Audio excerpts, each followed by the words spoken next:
على سيدنا ونبينا ومولانا محمد المصطفى الكريم وعلى آله وصحبه أجمعين، ولا حول ولا قوة إلا بالله العلي العظيم. اللهم صل على سيدنا محمد وعلى آل سيدنا محمد صلاة تخرجنا بها من ظلمات الوهم وتكرمنا بها بنور الفهم وتوضح عنا بها ما أشكال حتى نفهم إنك تعلم ولا نعلم وأنت علام الغيوب. أيها الجمع الحضور، السلام عليكم ورحمة الله تعالى وبركاته. وبعد، تحضرني كلمة لسيدنا إبراهيم بن الأدهم أنه مر بحجر مكتوب عليه بقلم القدرة: أقلبني تعتبر، أقلبني تعتبر. فقلب الحجر فوجد مكتوب عليه: أنت بما تعلم لا تعمل، فكيف تطمع أن تنال علم ما لم تعلم. وكما قال المشايخ رضي الله عنهم أن العلم يهتف بالعمل، فإذا ما وجده قر وإلا ارتحل. وزيادة العلم في الرجل السوء كزيادة الماء في أصول الحنظل، كلما ازداد ريا ازداد مرارا. فالعلم الذي ينفعنا هو العلم الذي يوصلك إلى الله عز وجل ويوصلك إلى الآخرة، وهو ليس بكثرة الرواية ولا كثرة الدراية، وإنما هو نور يقذفه الله سبحانه وتعالى في قلب من أحب من عباده، وهو عطية إلهية. وهذا لا يكون إلا بمسائل، منها الصبر، ومنها تلقين الأستاذ، ومنها طول الزمان. لأن المشايخ رضي الله عنهم قالوا: من جعل شيخه مصحف مزود يمشي يرقد. العلم هذا: ألا لن تنال العلم إلا بستة، أي بستة أمور سأنبئك عنها في بياني: ذكاء وحرص واصطبار وبلغة وتلقين أستاذ وطول زمان. والعلم الذي ينفع هو هبة من الله عز وجل، لأنه إرث النبي صلى الله عليه وسلم. وكما أن النبوة غير مكتسبة، كذلك هذا العلم يكون بالتعب وبالسهر، وهو هبة من الله. كما قال لقاني: ولم تكن نبوة مكتسبة ولو رقى في الخير أعلى عقبة. العلم الذي ينفعك إذا عملت بما علمك الله سبحانه وتعالى، وهضمت نفسك وكبحت جماحها ورددتها إلى طريق الله عز وجل وإلى الطاعة وهي نافرة، وزررتها عن المعصية وهي راغبة، سيعطيك الله سبحانه وتعالى من هذا النور ما تقر به عينك، وما يتنور به صدرك، وما تنال به القرب من الله عز وجل، وتكون من أهل الوراثة. كيف الوصول إلى سعاد ودونها قنن الجبال ودونهن حتوف، الرجل حافية، الكف صفر والرجل حافية، والطريق طويل ولا يبلغه إلا تقوى الله عز وجل. أن ترد النفس إلى الطاعة وهي نافرة، وأن تزجرها عن المعصية وهي راغبة. لهذا قال ابن عطاء الله رضي الله عنه وأرضاه: عجب ربك من قوم يساقون إلى الجنة بالسلاسل. فإن هذه النفس الأمارة بالسوء دائما تريد أن تخلد بك إلى الحضيض. والله سبحانه وتعالى خلقك أيها الإنسان وجعلك وسط، وخلق غيرك من العجموات والبهائم، إلا أن الله تعالى ركب فيها الشهوة ونزع منها العقل، وأنت أكرمك الله سبحانه وتعالى بالعقل وبالشهوة.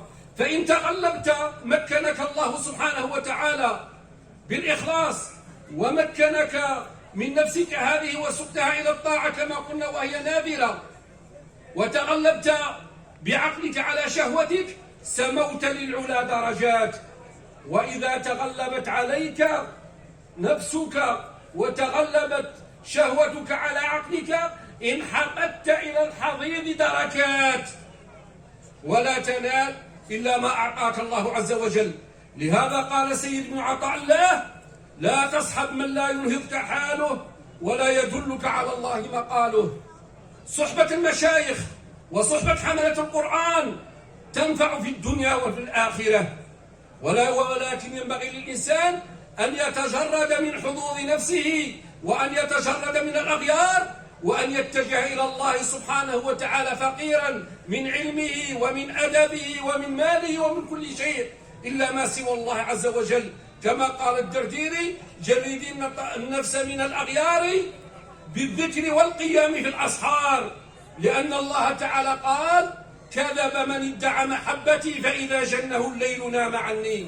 والله سبحانه وتعالى امتدح أقواما وينبغي أن يكون منهم حملة القرآن، امتدحهم بقيام الليل فقال: كانوا قليلا من الليل ما يهجعون. فينبغي لحامل القرآن أن يكون له ورد في الطاعة، وورد في القرآن العظيم، وورد في محاسبة النفس وفي هضم النفس، لأن النفس هذه أخبث من 70 شيطانا. وعليك بالإخلاص، لأن العمل مشوش. الناس هلك إلا العالمون، العالمون هلك إلا العاملون، العاملون هلك إلا المخلصون، والمخلصون على خطر عظيم. ادفن وجودك في أرض الخمول، فما نبت ما لم يدفن لا يتم نتاجه. فينبغي الإنسان أن يكون دائما خامل الذكر متواضعا، وهذا شأن طالب العلم. من تواضع لله رفعه. شأن طالب العلم التواضع، شأن طالب العلم خوف الله عز وجل، شأن طالب العلم التسليم جميع خلق الله، وأن يرى نفسه دون جميع خلق الله، ولا يرى لنفسه لا مكان ولا حالا ولا محالا، ولا أنا ولا نحن ولا عندي. 4 مهلكة للأنام: أنا ونحن ولي وعندي. الله سبحانه وتعالى لما عاقب فرعون وقال: قد أجيبت دعوتكما فاستقيما، عجل العقوبة على فرعون لأشياء كانت فيه مرضية، منها أنه كان ضارا بأمه، منها أنه كان يلتقط الطعام.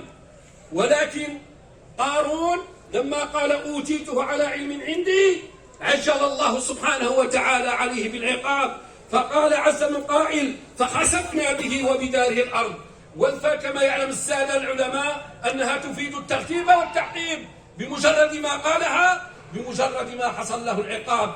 إذا والقرآن أيها المسلمون كما قال لنا النبي صلى الله عليه وسلم: اقرأوا القرآن واسألوا الله به قبل أن يتعلمه قوم يسألون به الدنيا، فإن القرآن يتعلمه 3 نفر: فالمباهي به والمنافق والفاجر. رواه أبو عبيد في الفضائل، وأخرجه الإمام أحمد بلفظ آخر. والقرآن هو المصدر الأول من مصادر التشريع، والسنة المطهرة هي المصدر الثاني من مصادر التشريع، وهي التي تشرح المجمل وتقيد المطلق وتخصص العام إلى غير ذلك من وظائف السنة. وعليه يا حملة القرآن علينا أن نتأدب مع كتاب ربنا، وأن نتأدب على من علمنا، لأن من علمك حرف فهو أباك. كما قال صاحب السراج: إن كنت صاحي طالبا للعلم، أي يا صاحبي، منادى مرخم. إن كنت صاحي طالبا للعلم، اصبر على الجوع وحر البرد في وقته إن لم تكن ذا برد. وقال صاحب الهدية: ساءوا الأدب على الشيوخ ثم راموا الطلبة، هيهات يجتمع الضدان ولا لهما في أخذ ذا يدان. إذا أردت أن تكون من المفتوح عليك، وأن ينفعك القرآن، وأن ينفعك الله تعالى بما علمك، فعليك أن تتأدب وتتواضع مع حملة القرآن، وتتأدب مع جميع خلق الله، لأنهم أمة سيدنا محمد صلى الله عليه وسلم. اللهم إنا نشهدك ونشهد ملائكتك ونشهد هذا الجمع أننا نحب أمة سيدنا محمد صلى الله عليه وسلم، وأننا نبغض من يبغض أمة سيدنا محمد. والحضور من حمل القرآن من الشيخ سي المهدي إلى سي عبد الله جلال، إلى سي الحاج جيمي الحاج جلول، إلى الفقيه من تمراس، إلى كل الحضور، الله يوفقنا ويوفقكم. ومن عمل هذا المعروف صنع هذا المعروف، الله يكافيه إن شاء الله خير، والله يوفقنا لما يحب ويرضاه. جعلني الله وإياكم من الذين يستمعون القول فيتبعون أحسنه. والسلام عليكم ورحمة الله تعالى وبركاته. الله يحفظك الشيخ سيدي مناد، الله يحفظك الشيخ سيدي إبراهيم.